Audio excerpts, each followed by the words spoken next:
So this is excess white stuff from Invasion.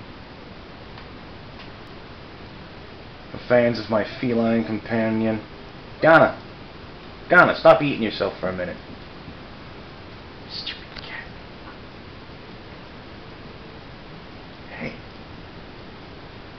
Hey. Your adoring fans might want to look at you. Yeah, you look away all shy and stuff. We all know you're not. Stupid cat. I love the cat, I really do. She's a pain in my butt at times, but you know, cats are like that. So anyway, lots of stuff going on in Invasion. We're looking at the white right now. We got Pledge of Loyalty. It's an enchantment. Enchanted creature has protection from the colors of every permanent you control. This protection does not remove itself, so you play this on something, at the very least you've got something that's protection from white. At the very least, you have an artifact creature that's pro-white, or a colorless creature token that's pro-white. I don't know. There aren't many uncolored creatures that aren't artifact creatures. The only non-colored, non-artifact creatures that come to mind are the Sliver tokens generated by the Sliver Queen, and I believe also by the Sliversmith. And though I don't know, I believe those are actually artifact creature tokens. And of course the Eldrazi. Yeah. But yeah, I mean, Urza Saga was a why am I saying Urza's? So I've stuck on Urza's for a while, I guess. I don't know. Well, that and of course Urza's a big player here too. But anyway, yeah, Invasion had a big multicolor theme going on. So that's a card designed to reward you for playing multiple colors. We have Strength of Unity, Enchanted Creature. It's another creature enchantment. Enchanted creature gets +1/+1 for each basic land type among lands you control. I guess today that would be called a domain card. I don't know. We had the Obsidian and Crimson Acolytes. They're both 1/1s for a colorless and a white. They both have color protection. Crimson is red, Obsidian is black. And you can pump white mana into them to give target creature protection from the appropriate color till end of turn. These guys were useful, at least in draft. I drafted a lot back in the day.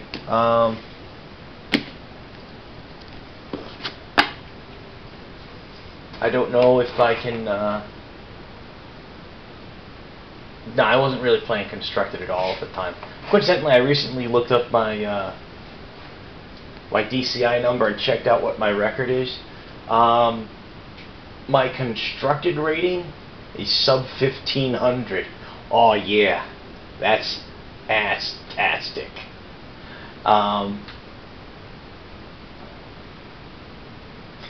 Basically, I played 7 matches in one event many years ago as a Pro Tour qualifier. I did horrible, quite bluntly put. My limited rating is somewhere in the mid to low 1600s, and strangely enough, apparently my composite rating is higher than my limited rating, even though my constructed rating is ridiculously low. So I'm like, I don't know.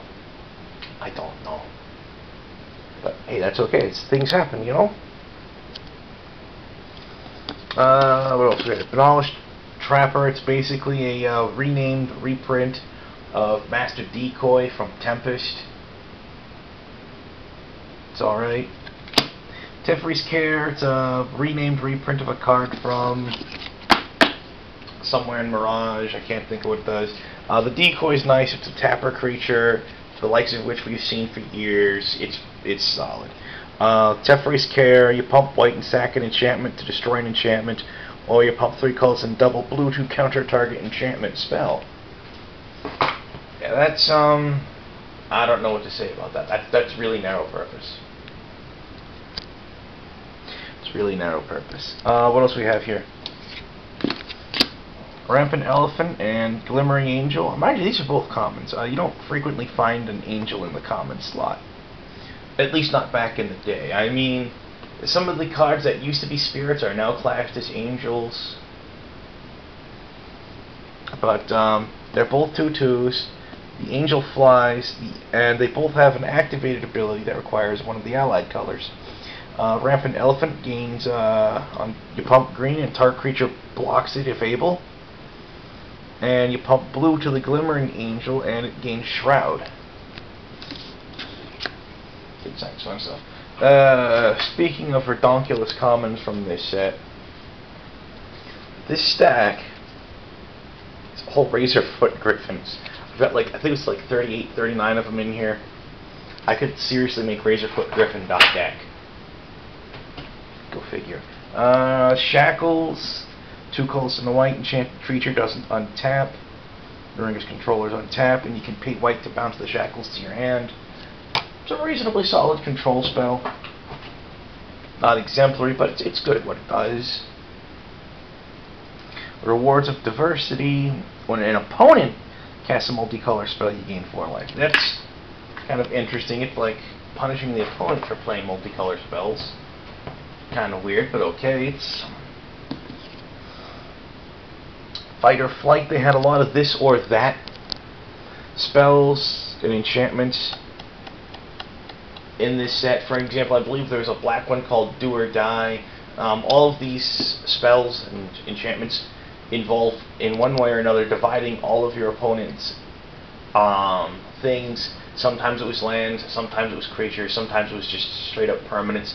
But you divide them into 2 stacks, and they choose 1 stack, and something happens to the stack they didn't choose, and something else, and nothing happens to, well, I can't remember which way it was, but either way, you know, they choose a stack. 1 stack has something happen to it, the other stack is cool and functions normally. For example, Fight or Flight. At the beginning of each opponent's combat phase, you separate all creatures that player controls into 2 face-up piles. Only creatures in the pile of his or her choice may attack this turn. It's interesting. It's a rare, so I put it aside. I don't know if I'm going to I might toss it to a trade binder. I don't know. We'll see. It's kind of an obscure card. What else? I have a big stack right here of Dismantling Blow. It's a common, 2 colors of the blue. It's effectively a disenchant. It's an instant where you destroy target artifact or creature. The fun part of it, about it, though, is that it has a kicker cost of 2 and a blue. I think this was the first set with kicker in it. And if you paid the kicker cost, draw 2 cards. I'm trying to think, did kicker exist prior to Urza's? Urza's. Why do I keep saying Urza's? That may be because I'm stupid. No.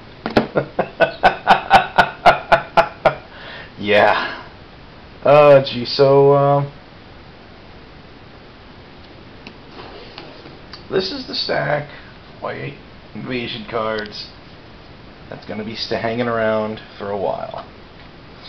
So what we got here, the Leech Cycle. They were all usually pretty low cost, usually about, well, I don't know if I can say about, but they're usually relatively low cost, and they made spells, your spells of the appropriate color cost an additional mana of the specific color. For example, the Alabaster Leech was a 1/3 for 1 that made your white spells cost an additional white. Nobody played the leeches. Nobody liked the leeches.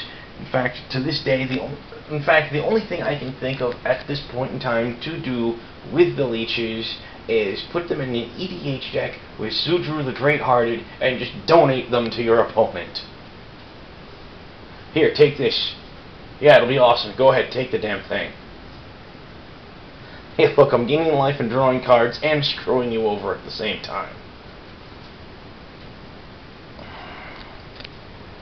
So there's the leeches. We got Holy Day, which is a reprint. It's basically also a white fog.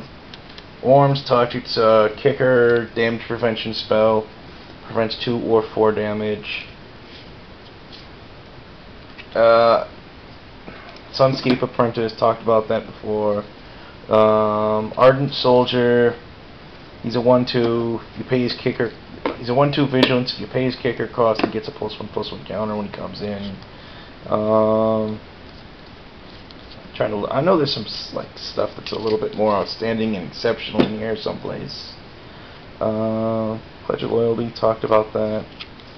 Prison Barracks, it's a 1/3 wall. If you pay the kicker, cost comes into play with a +1/+1 counter and may attack if that weren't a wall. Kid Sense 1 stuff.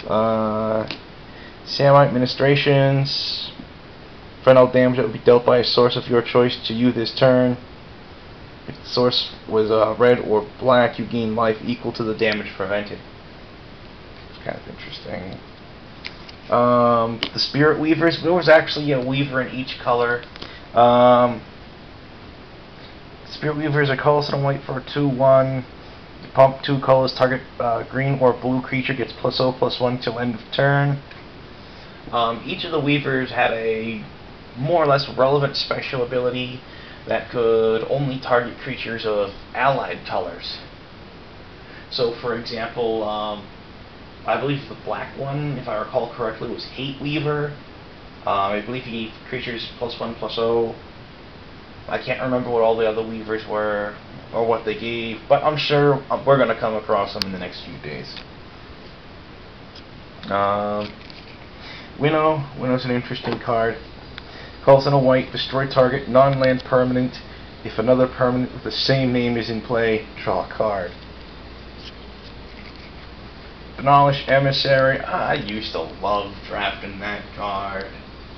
That's such a sweet card, especially if you have any way to recur it back to your hand or the top of your library. It's a 1/4 for 2 colors and a white with a kicker of a colorless and a green. And when it comes into play, if you paid the kicker, nuke a land. People would actually concede to the ability to cast that thing over and over again, because they're sitting there, it's like, no, he's got the board tied up right now, and every turn he's nuking a land. After he nukes all of my land, he's going to stop recasting it, and he's going to start drawing fresh cards. And then every time I play a land, he's just going to nuke it. Banash Lancer, he's a 2/2, you pay his kicker, and he gets +2/+2, and first strike. Well, 2 +1/+1 counters and first strike. Blinding Light, tap all non-whites. There's Dismantling Blows that I'm keeping here. Divine Presence, if a source would do 4 or more damage to a creature or player, it is reduced to 3. Well, it says does 3 instead, so technically it's a replacement effect, not damage prevention. Pure Reflection, whenever a player plays a creature spell, destroying all reflections, then that player puts a white reflection creature token into play with power and toughness, each equal to the converted mana cost of that spell. Interesting. Restraint, prevent all combat damage will be dealt by target attacking creature this turn, draw a card. It's Reviving Dose, it's life gain with a draw card effect. Words of Diversity, you mentioned that earlier. I had an extra one, so I talked about it, Shackles. Spirit of Resistance, if you control permanent of each color, prevent all damage that would be dealt to you.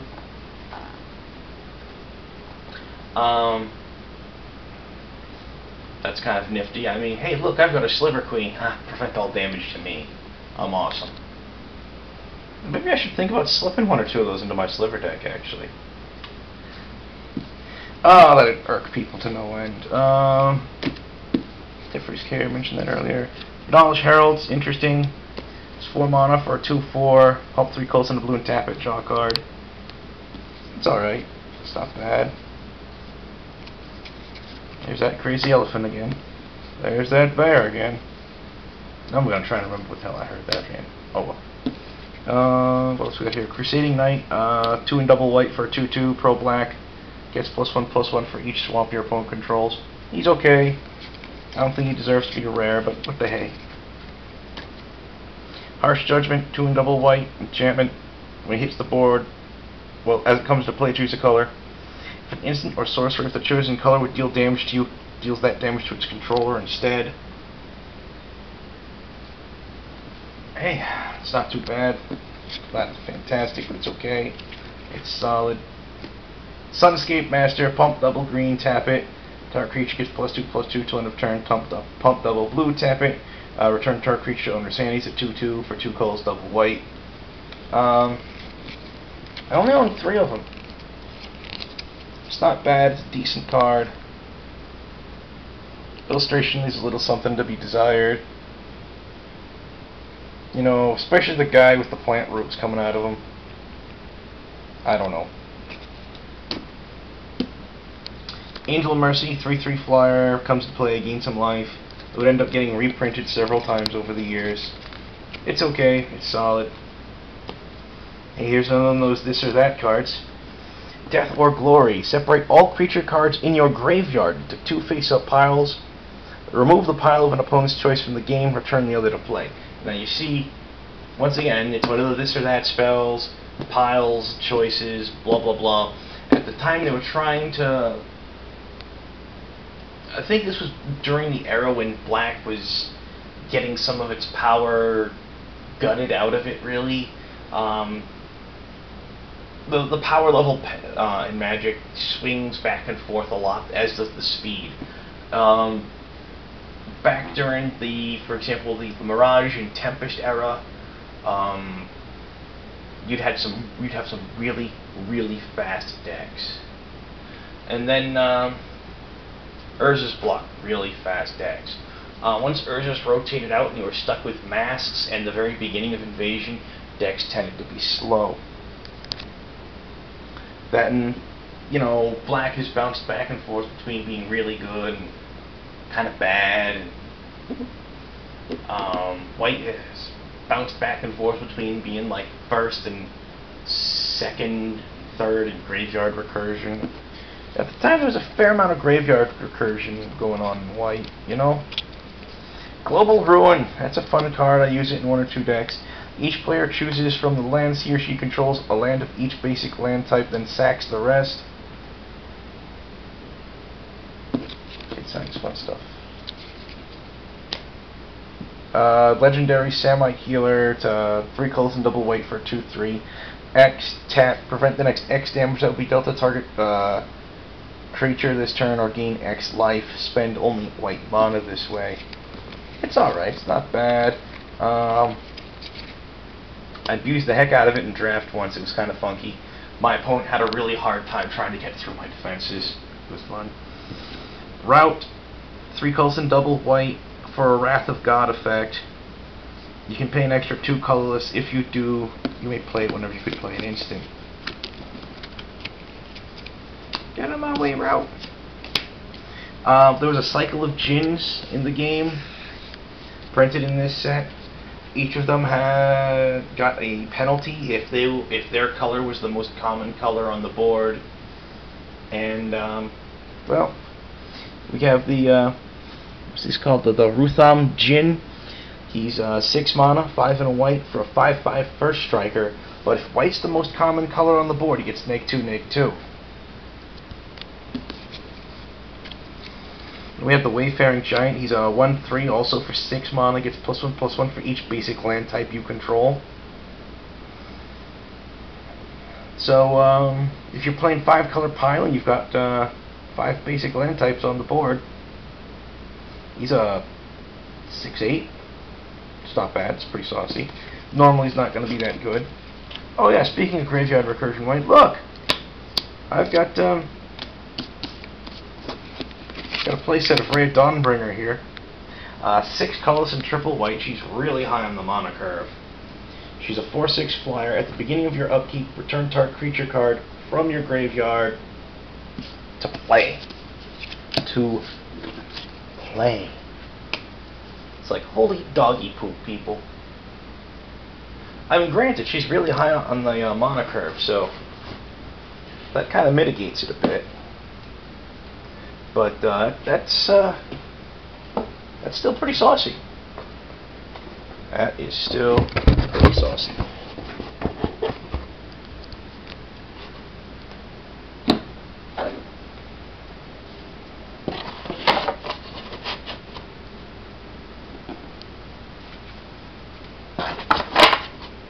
So, in case you're wondering, yeah, it was a little bit time-consuming and a bit of a pain in the butt talks to sort through those 2 big stacks of white cards. And tomorrow I've got green set up. Let me think, what's today? Tuesday? I think it's Tuesday. So there's Wednesday, Thursday, Friday, Saturday. I'll go over my draft acquisitions from the night before. This I've got tentatively set up for Sunday. Saturday's going to be busy. I don't completely know about Sunday yet. We'll see. Did I mention these? I know I mentioned them. I'm putting them aside because I figure if this isn't an EDH staple, it should be. If you're playing blue-white, you should be running Dismantling Blows. Period. End statement. No two ways about it. I mean, it's like, yeah, you can pay 2 colors on white for a disenchant effect, or you can pay 4 colors, white, blue, for the disenchant effect and draw 2 cards. That's good. No, that's actually pretty solid, you know? Right, Ghana? No, you'd agree with me, cat. Stupid cat. Morale? Yeah. You're lucky I like you, kitty. I do like you. Probably because I'm stupid. That's my theory at this point, and I'm sticking with it. Oh well. So there it is. Invasion, white, quick overview. Pretty solid. Giving you a hint of some of the other cycles and themes you're going to see coming up in the rest of the set. And in the other colors in the set. Blah, blah, blah, blah, blah. Stay tuned. Same bat channel. Probably not the same bat time, but that's okay. We don't care. And if there are any bats coming, it's not going to be for a few days. They're going to be in black. Shazam. Have a good one, fellas.